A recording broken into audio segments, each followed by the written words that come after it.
Bihar police fireman परीक्षा 2021 practice set 14। इसके पहले हम लोग 1 से 13 तक प्रैक्टिस सेट कर चुके हैं। अगर आप भी बिहार पुलिस फायरमैन के एग्ज़ाम में अच्छा स्कोर करना चाहते हैं तो आपको प्रैक्टिस सेट लगाना चाहिए, जो हमारे चैनल पर प्रतिदिन एक प्रैक्टिस सेट दिया जा रहा है। आप लोग इस वीडियो में शुरू से लेकर अंत तक बनिएगा। बिहार पुलिस फायरमैन का एग्ज़ाम कब होने वाला है, कैसे तैयारी करें, लास्ट समय में ये सब कुछ बताया जाएगा। और हर प्रश्न के लिए आपके पास 4 ऑप्शन होगा और जो सही आंसर होगा उसे आपको कमेंट बॉक्स में बताना है। प्रश्न है, उत्तराखंड का सबसे ऊंचा पर्वत कौन सा है? पहला प्रश्न आपके मोबाइल स्क्रीन पर, उत्तराखंड का सबसे ऊंचा पर्वत कौन सा है? Option A Nanda Devi, option B Kedarnath, option C Badrinath, option D Kamet. जो भी इसका सही आंसर है वो आप लोग जल्दी से बताइए। बिल्कुल सही आंसर आप लोग बता रहे हैं, नंदा देवी ऑप्शन ए बिल्कुल सही आंसर। उत्तराखंड का सबसे ऊंचा पर्वत नंदा देवी है, ऑप्शन ए बिल्कुल सही आंसर है। फूलों की घाटी वाला राज्य उत्तराखंड ही है, तो क्वेश्चन पूछता है कि फूलों की घाटी किसे कहा जाता है, तो उत्तराखंड राज्य को कहा जाता है। हर प्रैक्टिस सेट में आपको 3 क्वेश्चन देखने को मिलेंगे और आप जाकर प्रैक्टिस सेट जरूर कीजिएगा अगर अभी तक आप 13 प्रैक्टिस सेट नहीं किए हैं तो। अगला प्रश्न आपके मोबाइल स्क्रीन पर, पृथ्वी की 3 परतों में ऊपर से दूसरी परत का नाम क्या है? पृथ्वी की 3 परतों में ऊपर से दूसरी परत का नाम क्या है? ऑप्शन ए सियाल, ऑप्शन बी नीफे, ऑप्शन सी सीमा, ऑप्शन डी इनमें से कोई नहीं। तो ऊपर से दूसरी कह रहा है, ऊपर से दूसरी मतलब क्या हो जाएगा? सीमा हो जाएगा। ऑप्शन सी सीमा बिल्कुल सही आंसर है। पृथ्वी में 3 परतें होती है, पहली परत को सियाल कहा जाता है, दूसरी परत को सीमा और तीसरी परत को नीफे कहा जाता है। अगला प्रश्न आपके मोबाइल स्क्रीन पर, कुल अक्षांशों की संख्या कितनी है? कुल अक्षांशों की संख्या कितनी है? Option A 70, option B 181, option C 160, option D 180। चारों ऑप्शन में से जो सही आंसर है उसे जल्दी से आप लोग बताइए। बिल्कुल सही आंसर आप लोग बता रहे हैं, ऑप्शन बी जो लोग भी कह रहे हैं उनका सही आंसर है। ऑप्शन बी 181 इस प्रश्न का सही आंसर है। अगला प्रश्न है, इलायची की पहाड़ी कहाँ स्थित है? अगला प्रश्न आपके मोबाइल स्क्रीन पर, इलायची की पहाड़ी कहाँ स्थित है? ऑप्शन अब नहीं पढ़ेंगे, ऑप्शन आपको दिखाई दे रहा है। आप ऑप्शन देखकर जल्दी से आंसर बताइए कि इलायची की पहाड़ी कहाँ स्थित है। ऑप्शन आप लोग के मोबाइल स्क्रीन पर है, जल्दी से बताइए। बिल्कुल सही आंसर केरल, ऑप्शन ए बिल्कुल सही आंसर है केरल। इलायची की पहाड़ी कहाँ स्थित है? केरल में। ये क्वेश्चन दोबारा करवा रहे हैं, इसके पहले ये क्वेश्चन हम करा चुके थे कि इलायची की पहाड़ी कहाँ स्थित है। इलायची की पहाड़ी को कार्डमम की पहाड़ी भी कहा जाता है। पेरियार अभयारण्य भी केरल में है और केरल में साक्षरता दर प्रतिशत 93% है। अगला प्रश्न आपके मोबाइल स्क्रीन पर, गिरनार पहाड़ियाँ कहाँ स्थित है? अगला प्रश्न, गिरनार पहाड़ियाँ कहाँ स्थित है? चारों ऑप्शन आपके मोबाइल स्क्रीन पर, जल्दी से आप इसका सही आंसर बताएं कि गिरनार पहाड़ियाँ कहाँ स्थित है। बिल्कुल सही answer option B Gujarat, option B Gujarat. Girnar पहाड़ियाँ जो है वह गुजरात में स्थित है। बिल्कुल सही आंसर बता रहे हैं। गिर नेशनल पार्क या गिरनार नेशनल पार्क जो है वह गुजरात में ही है और गिरनार पहाड़ियाँ भी गुजरात में ही है। और यहाँ देखिए, सबसे लंबी तटरेखा वाला राज्य गुजरात है। कंडला बंदरगाह भी गुजरात में ही है। कंडला बंदरगाह का नया नाम दीनदयाल कर दिया गया है। आपको सबसे पहले बता दें कि हर क्वेश्चन से रिलेटेड जो इम्पोर्टेंट फैक्ट है उसको भी बताएंगे। आपको वीडियो पसंद आ रहा होगा तो वीडियो को आप लोग लाइक जरूर कीजिएगा और ऐसे ही वीडियो पाने के लिए आप चैनल को सब्सक्राइब कर बेल आइकन को प्रेस कर लीजिएगा, क्योंकि हर दिन आपको एक प्रैक्टिस सेट यहाँ बिहार पुलिस फायरमैन के लिए देखने को मिल जाते हैं और उसका एग्ज़ाम बहुत जल्द होने वाला है। तो आप लोग अभी से पढ़ाई में पढ़ने की कोशिश कीजिए, जो भी प्रैक्टिस सेट है उसको सॉल्व कीजिए, किताब में जो आप प्रैक्टिस सेट है उसको भी सॉल्व कीजिए, और जो जीके और जीएस के जो क्वेश्चन है उसको देखिए। अगला प्रश्न आपके मोबाइल स्क्रीन पर है, ग्रीनविच किस देश में है? ग्रीनविच किस देश में है? तो ग्रीनविच बिल्कुल सही आंसर यूके में है। सभी लोग जानते हैं ग्रीनविच यूके में है। भारत में समय रेखा इलाहाबाद के नैनी से गुजरता है। इलाहाबाद का नया नाम प्रयागराज कर दिया गया है। अगला प्रश्न है आपके मोबाइल स्क्रीन पर, मोटर कार से उत्पन्न प्रदूषक जो मानसिक रोग पैदा करता है वह है। आप जानते हैं कि जब मोटर कार चलता है तो उसमें से अन्य प्रदूषक तत्व निकलते हैं। उसी प्रदूषक तत्व का नाम बताना है जो मानसिक रोग पैदा करता है। तो उस प्रदूषक तत्व का नाम क्या है? तो उस प्रदूषक तत्व का नाम शीशा है, लेड है, और उसका संकेत पीबी होता है। ऑप्शन है बिल्कुल सही आंसर आप लोग बता रहे हैं। और ऐसे ही आप लोग मन लगाकर पढ़ें, और हर प्रश्न का हमें आंसर बताने से पहले आप लोग आंसर बता दीजिए।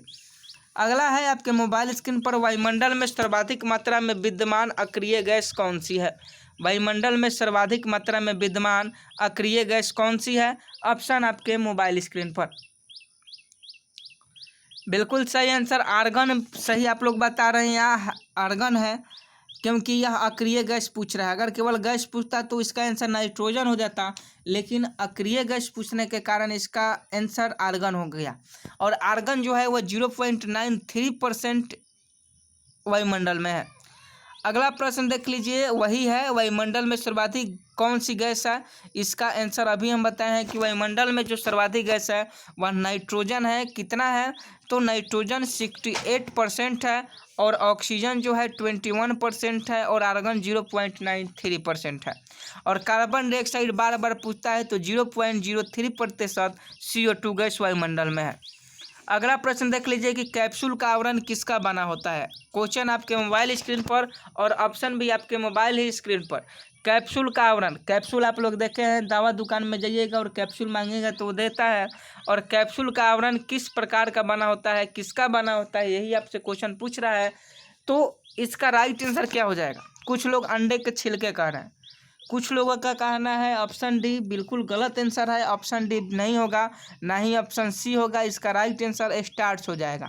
कैप्सूल का जो बाहरी आवरण होता है वह स्टार्च का बना होता है, जो पानी में डालते ही वह पानी के साथ घुल जाता है, इसलिए कैप्सूल का आवरण जो है वह स्टार्च का बना होता है। अगला प्रश्न इंटरेस्टिंग क्वेश्चन है कि महाभारत का युद्ध कितने दिनों तक चला था? महाभारत का युद्ध कितने दिनों तक चला था? तो यह 18 दिनों तक चला था। ऑप्शन सी 18 दिन। महाभारत का युद्ध जो था वह 18 दिनों तक चला था। अगला प्रश्न, लोकसभा में सदस्यों की संख्या कितनी होती है? लोकसभा में सदस्यों की संख्या कितनी होती है? इस प्रश्न का जवाब आप लोग दीजिएगा कि लोकसभा में सदस्यों की संख्या कितनी होती है।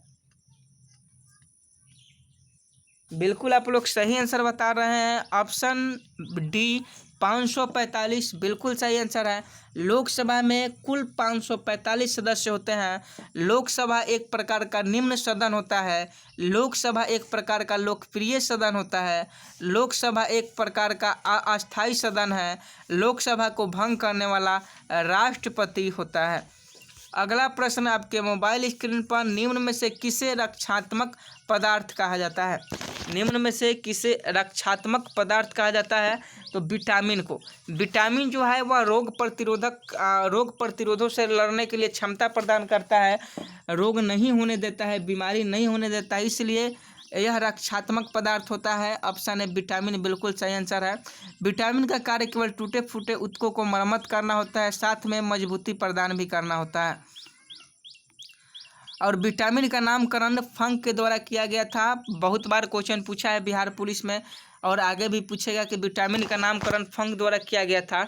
और विटामिन की खोज 1912 में हॉफकिंग के द्वारा किया गया था।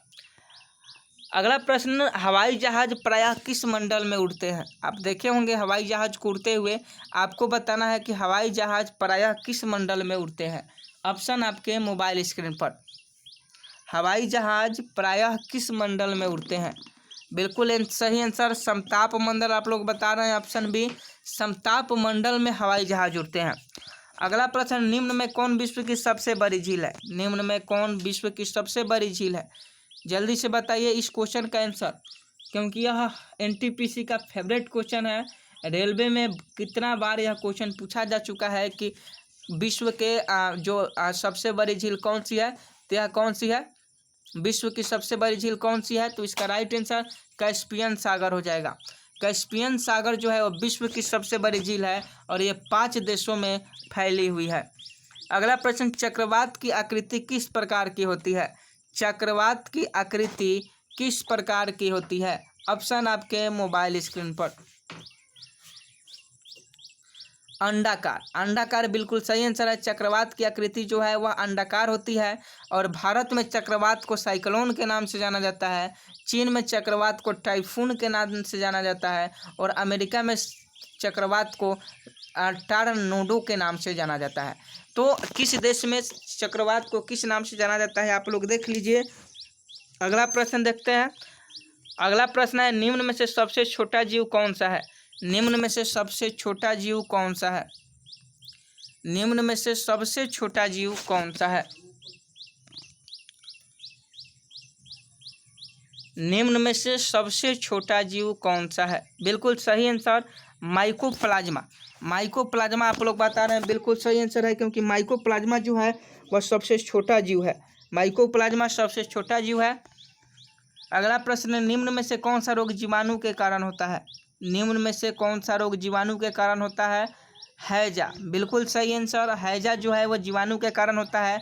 पानी से होने वाले रोग हैं हैजा, टाइफाइड, जीवाणु की ल्यूकेन हॉक की और वायरस के जीवाणु की खोज जो है लिवेन हॉक ने की थी और वायरस की खोज इवानो वास्की ने की थी। अगला प्रश्न आपके मोबाइल स्क्रीन पर, निम्न में से किसके द्वारा दूध खट्टा हो जाता है? निम्न में से किसके द्वारा दूध खट्टा हो जाता है? Option A protozoa, option B virus, option C bacteria, option D nematode. बिल्कुल सही आंसर बैक्टीरिया 19 के ऑप्शन सी। और दूध से दही लैक्टोबैसिलस जीवाणु के कारण बनता है और दूध से दही बनना लैक्टोबैसिलस जीवाणु के कारण होता है। अगला प्रश्न आपके मोबाइल स्क्रीन पर, बुलंद दरवाज़ा कहाँ स्थित है? बुलंद दरवाज़ा, बुलंद दरवाज़ा कहाँ स्थित है? फतेहपुर सीकरी में, बिल्कुल सही आंसर। अगला प्रश्न, भारत का सबसे ऊंची मूर्ति है। इस प्रश्न का आंसर आप लोग बताइएगा कि भारत का सबसे ऊंची मूर्ति कौन सी है? बिल्कुल सही आंसर ऑप्शन ए आप लोग का सही आंसर आ रहा है गोमेतेश्वर। गोमेतेश्वर जो है वो भारत के सबसे ऊंची मूर्ति है, ये कर्नाटका में है। अगला प्रश्न बहुत इंपॉर्टेंट है और पूछा जा सकता है कि सत्यार्थ प्रकाश किसकी रचना है? सत्यार्थ प्रकाश किसकी रचना है? सत्यार्थ प्रकाश किसकी रचना है?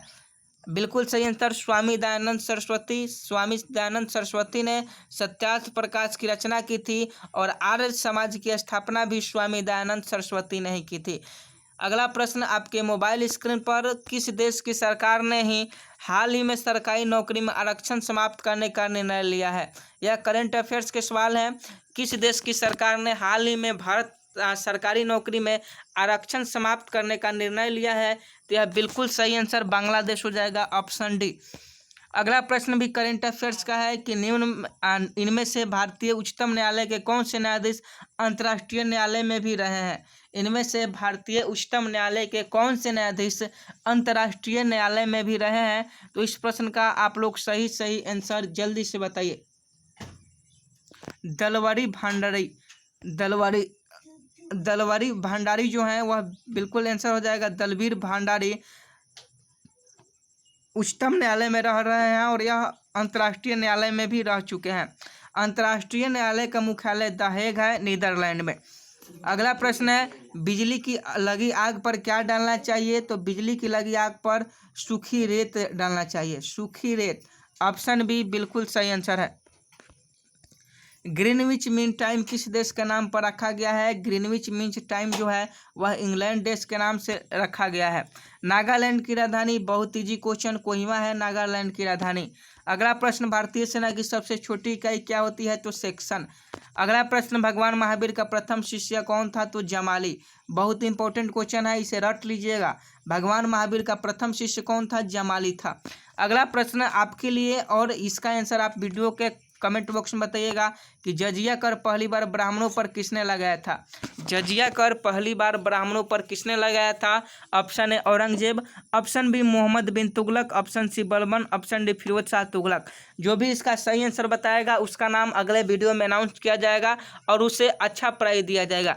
तो आप इस प्रश्न का जवाब दीजिए और अपना इमेज बनाइए, आपका नाम लिया जाएगा अगले वीडियो में।